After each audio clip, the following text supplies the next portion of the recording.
Комфортная городская среда – проект, который уже долгое время реализуется в нашем регионе. Обновленные парки славы и имени Асканова, мини-стадионы, улицы городов и сел, сквер ветеранов и аллея региона. Проект реализовывается за счет федеральных средств, а объект выбирают путем общественного голосования. Если раньше жителям показывали макеты будущих преобразований, сейчас намного легче и масштабнее. Проект «Городская среда» давно уже существует, 2017 года реализовывалась.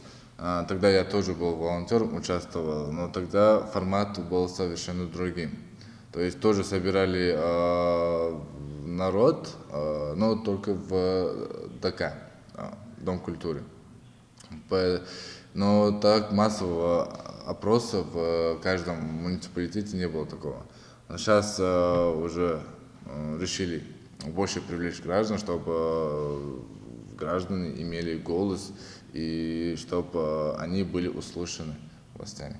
Провести массовый опрос жителей Ингушетии предстоит волонтерам Комитета по делам молодежи. По словам представителей организации, раньше такое тоже практиковалось, однако охватить все города не получалось физически. На этот раз жителям предоставят выбор – пройти голосование онлайн или офлайн. Голосование начнется 26 апреля по 30 мая 2021 года.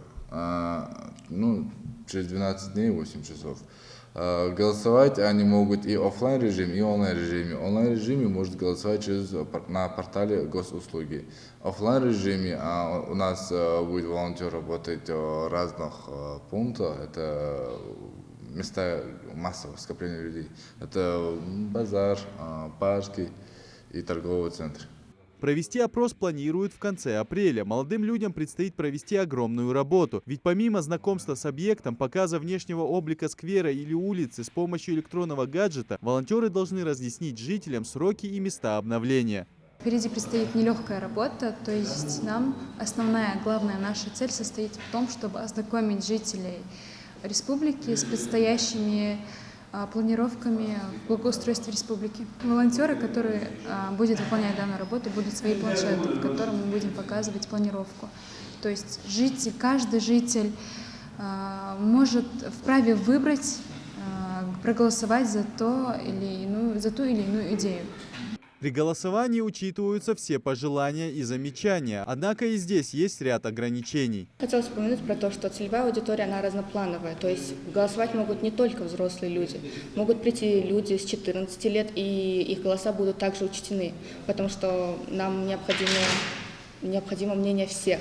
Благодаря современным подходам облик городов и сел преображается, а самое главное – радует местных жителей. Чтобы помочь в реализации федерального проекта, важен каждый голос. Пройти опрос можно на сайте госуслуги или обратиться к волонтерам. Старт голосования 26 апреля. Его проведут в общественных и людных местах в городах и районах Ингушетии. Идрис Ижиев, Хамзат Халухоев, Новости 24.